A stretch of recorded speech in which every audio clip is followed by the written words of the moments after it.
नमस्कार एवरीवन, बहुत बहुत स्वागत है हमारे यूट्यूब चैनल पे। आशा करता हूँ आप अच्छे होंगे। 11:51 है और आज निफ्टी बैंक का मूवमेंट तो कर रहा है, लेकिन फिर से वही हाल है कि एक मॉर्निंग में तो एक अच्छी बड़ी कैंडल्स बनाया है, लेकिन अगर यहाँ पे बात करो तो एक मार्केट ओपन हुआ था 51,670 से और 51,670 से ऊपर गया है 51,874, यानी 200 पॉइंट ऊपर गया, उसके बाद फिर से 200 पॉइंट नीचे गिरा और फिर उसके बाद कंसोलिडेशन कर रहा है। यहाँ पे देखो कंसोलिडेशन कर रहा है, मतलब जो मार्केट में मूवमेंट आया मॉर्निंग में, जितनी बाइंग है उतनी फिर से सेलिंग हो गई और उसके बाद मार्केट में कंसोलिडेशन कर रहा है। तो इसका मतलब ये समझ सकते हो कि क्या कुछ नया हुआ मार्केट में? नहीं, जहां पे ओपन हुआ मार्केट प्रेजेंट टाइम में वहीं पे है, देखो कंसोलिडेशन कर रहा है। तो क्या मार्केट अभी भी साइडवेज होगा?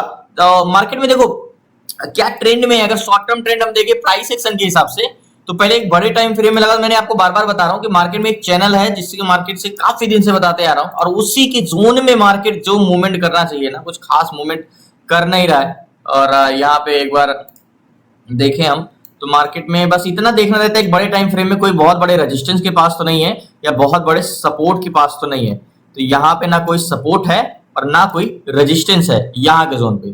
तो अगर बात करोगे तो मार्केट एक ये वाला जोन जरूर है रेजिस्टेंस, ये वाला जोन जहां पे मार्केट अभी प्रेजेंट टाइम में है।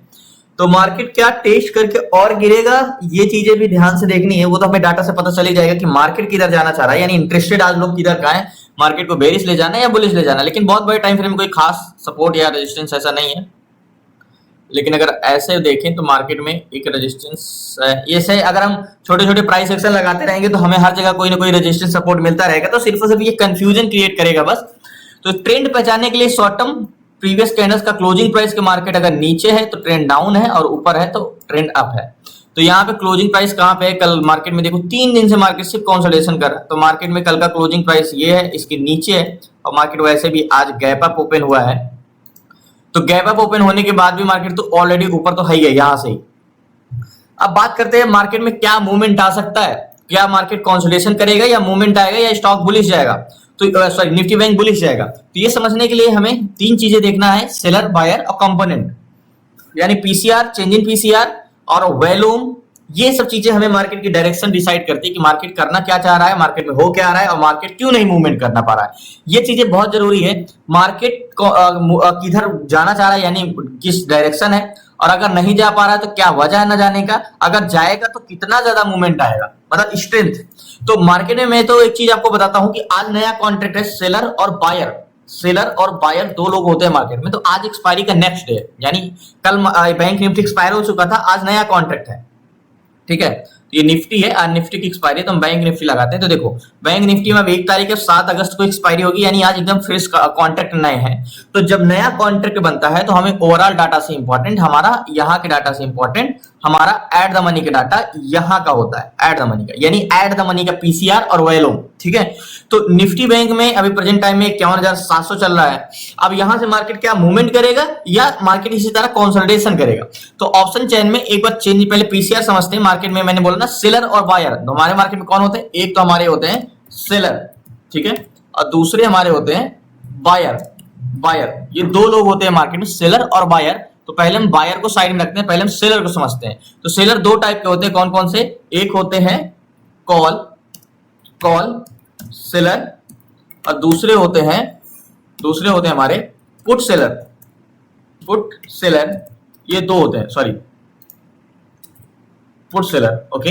अब मार्केट में call seller and put seller. तो कॉल सेलर जो मार्केट में रेजिस्टेंस क्रिएट करते हैं, रोज आपको बताओ सी, एंड पुट सेलर जो मार्केट में सपोर्ट क्रिएट करते हैं, यानी पी। अब इन्हीं दोनों का हमारा रेशियो निकालते हैं, यानी पी और सी का रेशियो निकालते हैं आर, ठीक है, यानी पी डिवाइड बाई सी, यानी आपको पी को सी से भाग देना है, यानी पुट सेलर को कॉल सेलर से डिवाइड करना। जो रेशियो निकल के आए, जो अनुपात निकल के आए, वो समझते हैं।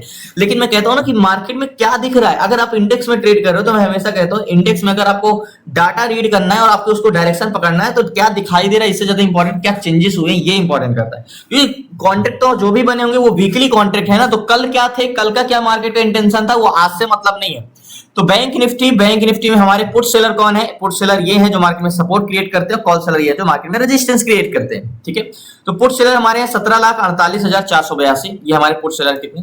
17,48,000 और 482, 482, ठीक है। 17,48,482 डिवाइड बाई किससे? कॉल से।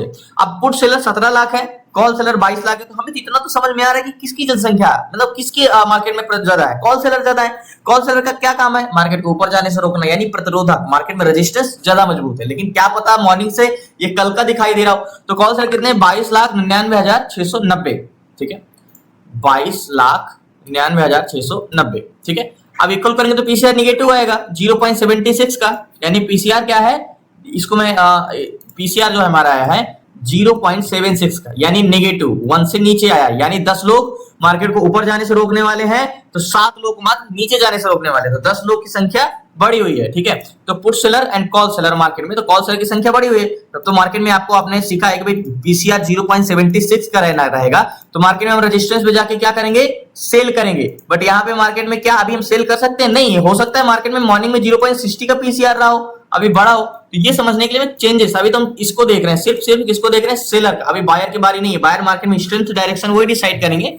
तो ऑप्शन चेन में एक बार फिर से रिफ्रेश कर लेते हैं, तो निफ्टी ट्रेडर में जाना होगा, निफ्टी ट्रेडर से हमें चेंज इन कॉन्ट्रैक्ट पकड़ना होगा कि मार्केट में आज मॉर्निंग से पुट सेलर इंटरेस्टेड हुए या कॉल सेलर इंटरेस्टेड हुए, या सेलर का कोई इंटेंशन ही नहीं है। तो सेलर पे हमें फोकस करना है कि नहीं करना, यही चीज तो समझना है। तो चेंज इन कॉन्ट्रैक्ट में अगर हो सकता है कभी कभी मार्केट गिर रहा होता है लेकिन पीसीआर बढ़ रहा होता है, तो लास्ट बारी बताता हूं मैं आपको। ओके, तो मार्केट में ध्यान से समझना, मार्केट का पीसीआर की बात करते हैं। देखो मार्केट मॉर्निंग में ओपन हुआ कहां पे, 51,700 के आसपास, मैंने आपको बताया था कि मार्केट यहां पे ओपन हुआ। मार्केट भले बड़ी कैंडल्स बना के ऊपर गया, लेकिन पीसीआर जितना वो ऊपर जा रहा था पीसीआर गिर रहा था। बट पीसीआर मॉर्निंग में जब ओपन हुआ तो 0.88 था और पीसीआर कंटिन्यू डिसइंक्रीज हो रहा था। यहां से भी मार्केट फिर से ऊपर गया है 11 बजे के आसपास, 10 से 11 बजे के आसपास, लेकिन मार्केट में पीसीआर नहीं बढ़ रहा, पीसीआर फ्लैट है, यानी माइनस में आया फ्लैट, यानी मॉर्निंग में ओपन हुआ 0.87, प्रेजेंट टाइम में चला है 0.76। तो हमें ये समझ में आ रहा है कि मार्केट में आज जो ऐड भी हुए हैं, अभी प्रेजेंट टाइम में मार्केट जब ओपन हुआ तो पीसीआर कितना था, 0.87, ठीक है। अभी प्रेजेंट टाइम में क्या चल रहा है, प्रेजेंट टाइम में मार्केट में 87, यानी अगर एक बार मैं ग्राफ बना के दिखाऊं तो लास्ट लो आया 74, ठीक है, 74, जस्ट 1 मिनट, 0.74 आया है घट के, ऐसे 74, 0.74, ठीक है।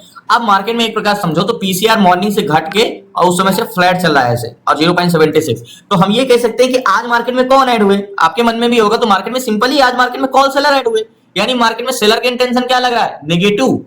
सेलर का इंटेंशन क्या लग रहा है, नेगेटिव। तो सेलर मार्केट को कहां ले जाना चाह रहा है, मार्केट को नीचे ले जाना चाह रहा है, निफ्टी बैंक को।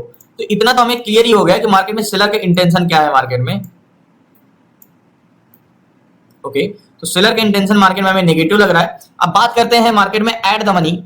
ऐड द मनी में डाटा ज्यादा इंपॉर्टेंट होता है, तो 700 का जोन, ये वाला जोन, एग्जैक्टली ये वाला, ये राउंड फिगर जोन है, ये 700 का जोन है। अब ये 51,700 का जोन है। अब मान के चलो मार्केट एक बस की तरह है, मैं आपको रोज ही एग्जांपल बताता हूं कि एक बस है मार्केट, ठीक है। अब ये ऐड द मनी में ये बस स्टॉप है, मान के चलो ये राउंड फिगर जोन 51,700 का है और ये एक बस स्टॉप है और ये एक बस है, ठीक है। अब यहां से मार्केट क्या, यानी मैंने बोला ना एक्सपायरी के दिन हमें ऐड द मनी का ज्यादा डाटा महत्वपूर्ण होता है, तो 51,700 के जोन पे पुट सेलर जो है, जो मार्केट को नीचे जाने से रोकते हैं, उनकी संख्या है 79,000 है। आज मार्केट में नया कॉन्ट्रैक्ट है, ये हमारे कौन है, पुट सेलर। अभी हम सेलर की ही बात कर रहे हैं, वो तो मैंने सेलर की इंटेंशन ओवरऑल बताया कि मार्केट को नीचे ले जाना है। ये पुट सेलर, इनका काम क्या होता है, इनको काम ये है कि ये मार्केट के नीचे जाने से रोकते हैं, यानी एक प्रतिरोधक है। अब मार्केट को ऊपर जाने से रोकने वाले कितने हैं, 51,700 पे 85,000, मतलब मार्केट को ऊपर जाने से रोकने वाले की संख्या ज्यादा है या नीचे जाने से, तो 85,000, यानी मार्केट में कॉल सेलर ज्यादा है और पुट सेलर कम है, लेकिन बहुत ज्यादा डिफरेंस नहीं, मात्र 6,000 का ही तो डिफरेंस है। ये 79,000 है, 85,000 है। तो मार्केट को ऊपर जाने से रोकने वाले कितने हैं, मात्र 85,000 और नीचे जाने से रोकने वाले 79,000। तो मार्केट में हाँ ये कह सकते हैं कि मार्केट में कॉल सेलर है, बट बहुत ज्यादा है ये नहीं है, क्योंकि चेंज भी हो सकते हैं। लेकिन ये एक प्रतिरोधक है, ये मार्केट को मूवमेंट नहीं कराते हैं कि मार्केट किधर मूवमेंट करेगा, किस साइड मूवमेंट करना होगा, ये सिर्फ मार्केट को मूवमेंट करने से रोकते हैं, एक प्रतिरोधक है, ठीक है। अगर ये बढ़े भी होंगे तो मार्केट साइडवेज ही रहेगा, कितना भी ये बढ़ेगा, क्योंकि सेलर का काम है सिर्फ मार्केट को ऊपर जाने से रोकना, ठीक है। अब बात करते हैं बायर की।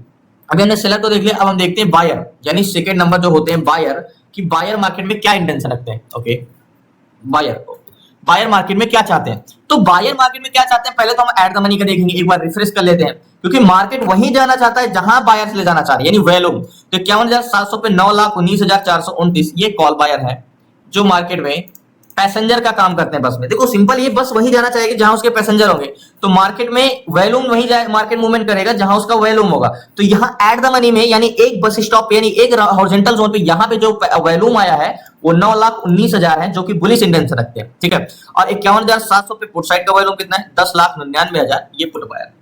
ध्यान समझिएगा, ये कौन है, ये पुट बायर है, 10,99,000 यानी करीब करीब करीब 11 लाख के आसपास।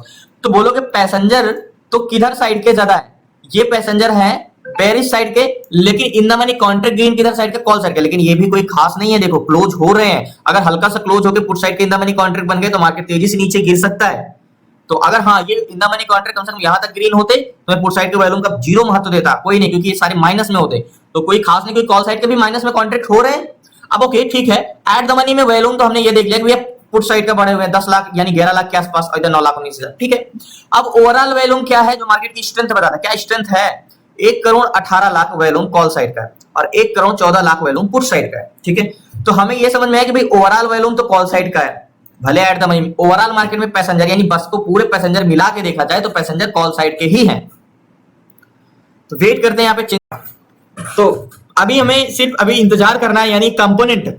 देखो मैं आपको एक चीज बार बार बताता हूँ कि जीओसी पे मार्केट जो बैंक निफ्टी है वो कंपोनेंट, ये जैसे आपका फैमिली है, फैमिली मेंबर से मिलकर एक परिवार बनता है, वैसे ही स्टॉक से मिलकर एक इंडेक्स बनता है। और जैसे आपके फैमिली में कोई ना कोई एक इंपॉर्टेंस होता है जिसपे पूरा फाइनेंशियल स्टेटस आपकी फैमिली का डिपेंड होता है, वैसे ही बैंक निफ्टी में भी 12 मेंबर से मिलकर एक बैंक निफ्टी बनाए, 12 स्टॉक से मिलकर बनाए। और सब पे तो डिपेंड नहीं है, लेकिन कुछ स्टॉक है जैसे कि 12 कंपोनेंट है, जैसे ये 12 में से 6 पॉजिटिव है 6 नेगेटिव, यानी 6 बैंक नेगेटिव है 6 बैंक पॉजिटिव है, HDFC bank, SBI, axis, IndusInd, IU and ICI. तो इसमें से एचडीएफसी बैंक जो सबसे ज्यादा डिपेंड है निफ्टी बैंक और एक्सिस बैंक, ठीक है। तो एचडीएफसी बैंक अब ये ग्रीन में दिख रहा है, बोलोगे कंपोनेंट तो ग्रीन में एचडीएफसी बैंक तो बुलिश ट्रेड लेना चाहिए, लेकिन हमें क्या पता ये गैप अप की वजह से ग्रीन में दिख रहा हो, गैप अप खुल के मार्केट नीचे, जैसे निफ्टी बैंक है तो ग्रीन ही दिख रहा है ना, क्योंकि मार्केट कल के क्लोजिंग प्राइस से ऊपर चल रहा है, तो ग्रीन तो दिखेगा, लेकिन क्या ग्रीन मार्केट में इंटेंशन लग रहा है, नहीं नेगेटिव लग रहा है। तो एक बार ऑप्शन चैन हम एचडीएफसी बैंक का देखते हैं कि क्या नेगेटिव है HDFC bank. Okay, HDFC bank okay positive है 65,000, 29,000, 48,000, 92,000।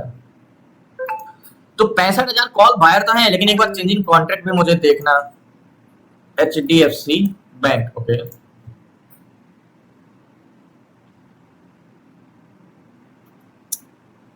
चेंजिंग कॉन्ट्रैक्ट एचडीएफसी बैंक तो हमें पॉजिटिव लग रहा है, ठीक है, एचडीएफसी बैंक पॉजिटिव है। उसके बाद हमें देखना है ICI bank, ICI bank. Okay ICI bank भी देखना है हमें, आईसीआई बैंक नेगेटिव है। अब एक बैंक पॉजिटिव और एक बैंक नेगेटिव है, ये चीजें हमें मतलब आईसीआई बैंक होता तो मैं यहाँ पे छोटा सा ट्रेड कॉल साइड का ले लेता, बट यहाँ पे आईसीआई बैंक ने धोखा दे दिया।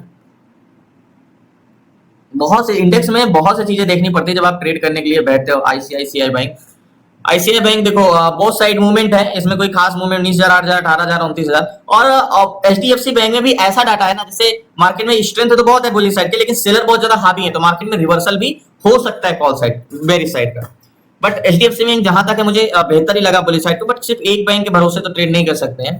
तो यहाँ पे यही होगा कि बैंक निफ्टी में क्या चेंजेस हो रहे हैं, बस ये पकड़ना।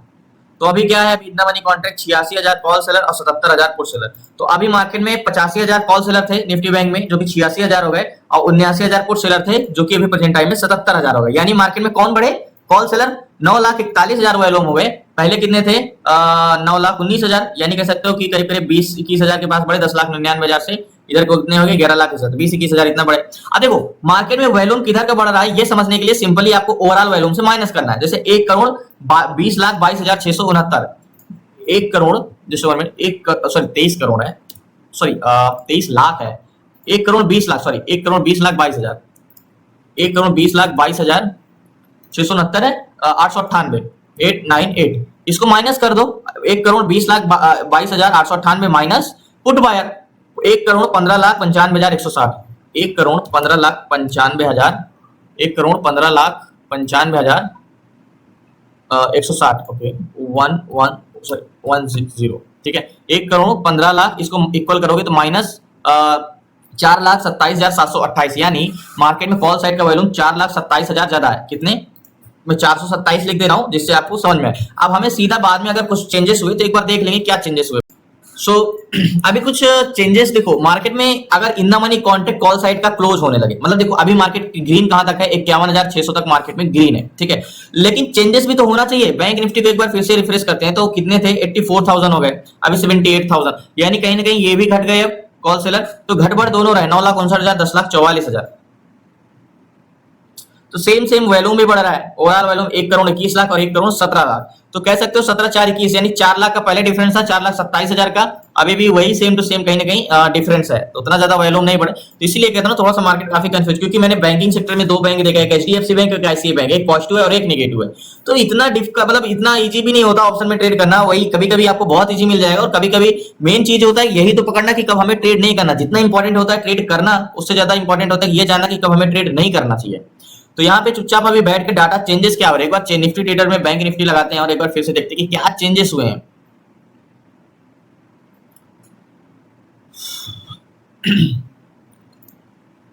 मेरे हिसाब से कॉल सेलर अगर और बढ़े तो पुट साइड का ट्रेड मिल सकता है, लेकिन बहुत बड़ा टारगेट नहीं, क्योंकि पीसीआर तो घट ही रहा है। देखो यहाँ पे भी मार्केट में कंटिन्यू पीसीआर इंक्रीज ही हो रहा है।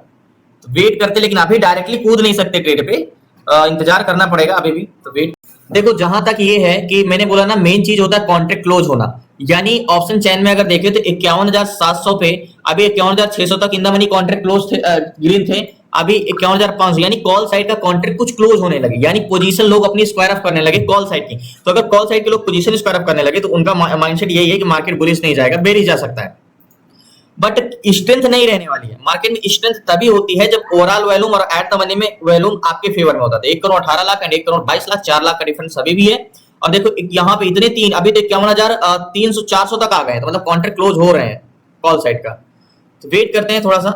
देखो जहां तक है पीसीआर भी घट ही रहा है, आईसीआई बैंक नेगेटिव है, एचडीएफसी बैंक पॉजिटिव है, और लेकिन उसका भी कॉल सेलर यानी उसमें हावी है, तो मार्केट वो भी रिवर्स कर सकता है एचडीएफसी बैंक। लेकिन अगर ऑप्शन चैन की बात करें तो कॉल सेलर वैल्यूम बढ़ना चाहिए। और लेकिन अगर पुट साइड का ट्रेड बनेगा भी तो उतना स्ट्रेंथ बड़ी नहीं रख सकते, हम छोटा सा टारगेट लेके निकलेंगे। अभी देखो 300 तक, यानी in the money contract call side के कुछ कुछ क्लोज होने लगे। 84,000 एंड 78,000 वो तो सेम है। और मुझे लगता है यहाँ पे ट्रेड लेना चाहिए कि अभी और वेट करना चाहिए, थोड़ा देर और वेट।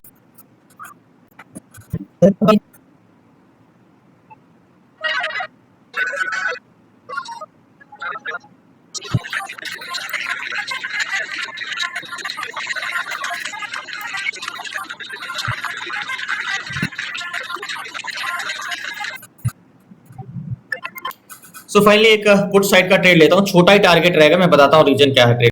सो फाइनली बहुत बड़ी स्ट्रेंथ नहीं रहने वाली पुट साइड के भी ट्रेड का मात्र छोटा सा ही टारगेट ले सकते हैं। तो 300 यहाँ के बाइंग है 88 की हमारी, और 51,700 का पी लिया है मैंने, छोटा सा ट्रेड लिया है। और बहुत बड़ा टारगेट नहीं, मात्र 680 चल रहा, 640, जितना छोटा सा छोटा टारगेट लेके निकल सकते हैं उतना ही टारगेट। तो 640 ज्यादा नहीं, मात्र मैं 40 पॉइंट का ही टारगेट लेके, जहां तक उम्मीद है मैं इस जोन से टारगेट यहाँ तक का, तो ये टारगेट 40 से 50 पॉइंट का टारगेट रहेगा यहाँ का। और मार्केट टेस्ट करने जा रहा है यहाँ का, तो मार्केट में बहुत बड़ा टारगेट नहीं, मात्र ये जोन तक, और मार्केट यहाँ तक हम रुक सकते हैं, ये जोन तक छोटा सा टारगेट ही रहेगा। वैसे ट्रेड तो करना ही नहीं चाहिए, बट मैंने ट्रेड लिया है तो मात्र ये जोन तक, और ये मेरा लास्ट जोन रहेगा। मान चलो कह सकते हो कि स्टॉप लॉस इसके ऊपर का ये जोन का रहेगा। मार्केट बहुत जल्दी नीचे जाने वाला है। अभी मार्केट में in the money contract call side का क्लोज होने लगे हैं, लेकिन जब वैल्यूम नहीं तो बहुत बड़ी स्ट्रेंथ नहीं रख सकते हैं। देखो अभी 50,900 तक कॉन्ट्रैक्ट क्लोज हो चुके हैं, मतलब कॉल साइड के सारे कॉन्ट्रैक्ट क्लोज हो चुके हैं। इसका ये इंडिकेशन है कि मार्केट बहुत जल्दी गिरने वाला है नीचे यहाँ पे।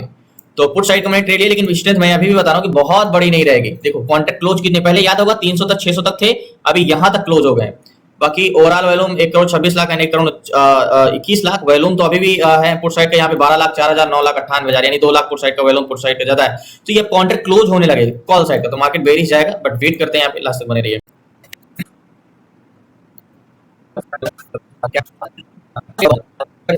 सो फाइनली टारगेट डन हुआ, पोजीशन में स्क्वायर ऑफ करता हूं। जो मैंने ट्रेड लिया था अभी नीचे चला है, मैं पहले स्क्वायर ऑफ करता हूं। सो फाइनली 388 पे मैंने बाय किया था, और मैंने यहाँ पे एग्जिट किया 333 के आसपास, अभी 346 चल रहा है। मैंने क्यों कैप्चर किया, अब इसका बहुत बड़ा स्ट्रेंथ पुट साइड का भी रहने वाला नहीं, मार्केट रिवर्स कर सकता है। मैंने पुट साइड का ट्रेड क्यों लिया, इसके पीछे का रीजन मैंने आपको बताया ना, मैं वेट कर रहा था उतना देर से कि ठीक है निफ्टी में पीसीआर घट रहा है, ठीक है पीसीआर घट रहा था, ऑप्शन चेन में एट द मनी में वॉल्यूम पुट साइड का था, लेकिन ओवरऑल वॉल्यूम कॉल साइड का था, इसलिए मैं डर रहा था कि पुट साइड का ट्रेड नहीं ले सकते। कॉल सेलर तो एट द मनी में कॉल सेलर तो ज्यादा थे ही, लेकिन वॉल्यूम भी पुट साइड का था, तो यहाँ पे ट्रेड तो बेरिश बन रहा था, लेकिन मैं डर इसलिए रहा था क्योंकि ओवरऑल वॉल्यूम कॉल साइड का बढ़ा हुआ था और इन द मनी कॉन्ट्रैक्ट था। तो मैंने आपको बताया ना कि अगर कॉन्ट्रैक्ट क्लोज हुए तो समझ लो कि मार्केट अब आपके फेवर में आने वाला। तो कॉल साइड का इन द मनी कॉन्ट्रैक्ट थे, क्योंकि सेलर को तो पहले से पता चल गया कि मार्केट अब बेरिश आने वाला है, अपना कॉन्ट्रैक्ट क्लोज करो। तो यहाँ पे कॉन्ट्रैक्ट जब जैसे ही क्लोज किए तो मैंने बोला ना कि मैं पुट साइड का ट्रेड लेता हूं, मार्केट बहुत जल्दी नीचे जाने वाला है।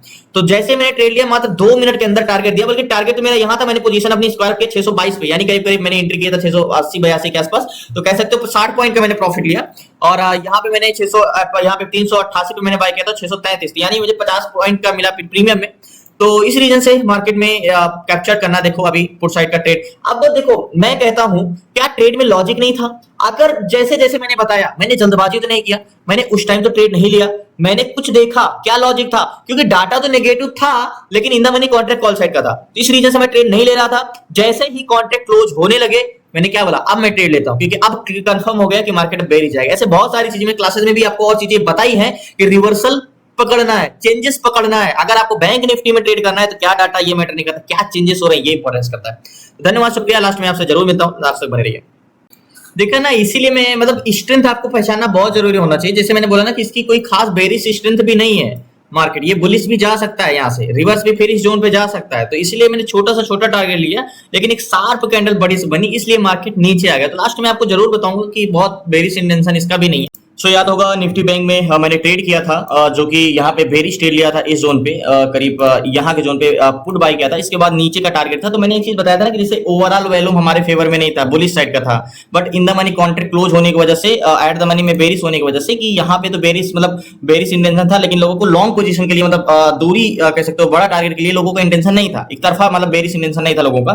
तो मैंने एक चीज बोला था कि मार्केट जाएगा तो नीचे, लेकिन बहुत नीचे नहीं जा सकता। सेम यहाँ पे याद होगा 60 पॉइंट का टारगेट, 60 से 70 पॉइंट का टारगेट यहाँ पे मिला था। उसके बाद मार्केट फिर से रिवर्स किया था, फिर से गिरा, लेकिन फिर से ऊपर आया। तो मार्केट में जब हमारा एट द मनी में डाटा और ओवरऑल डाटा दोनों बेरिश होते हैं, तब हमारा इंटेंशन यानी बेयर टू बेरिश होता है। लेकिन ये बेयर टू बेरिश नहीं था, सिर्फ बेरिश पोजीशन था कि बेरिश छोटा मोटा आप टारगेट लेके निकल सकते हो, बस जितना पहला हमारा जो सपोर्ट टारगेट, जो पहला टारगेट मिले वही लेके निकलना होता है। तो यहाँ पे निकल गए थे, नहीं तो अगर थोड़ा देर और रुकते, जैसे ये बड़ी कैंडल जो शार्प आई थी, तो अगर थोड़ी देर और रुक जाते तो मार्केट फिर से हमारा ऊपर चला गया था। तो इसीलिए कहते हैं ना कि स्ट्रेंथ पहचानना पहले, तो जो जोन होता है कि पहले डायरेक्शन देखे क्या डायरेक्शन है, फिर उसके बाद देखे कि इंटेंशन, लोगों का स्ट्रेंथ क्या है मार्केट में। जैसे आज हमारा डायरेक्शन तो बेरिश था, लेकिन स्ट्रेंथ नहीं थी, तो छोटा मोटा ट्रेड ही बेरिश साइड का बन सकता था। तो धन्यवाद आपका, शुक्रिया एंड जय हिंद। कल मिलते हैं न्यू ट्रेड न्यू शेयर के साथ। आपको क्लास में जुड़ना है तो डिस्क्रिप्शन में नंबर है, आप व्हाट्सएप करके जुड़ सकते हैं। 6 मंथ की क्लासेस में A to Z सारी चीजें, stock intraday, stock SIP and ETF SIP, option selling और option buying, A to Z सारी चीजें, तो जुड़ सकते हैं। धन्यवाद आपका, शुक्रिया। कल मिलते हैं न्यू ट्रेड न्यू शेयर से, तब तक लीजिए।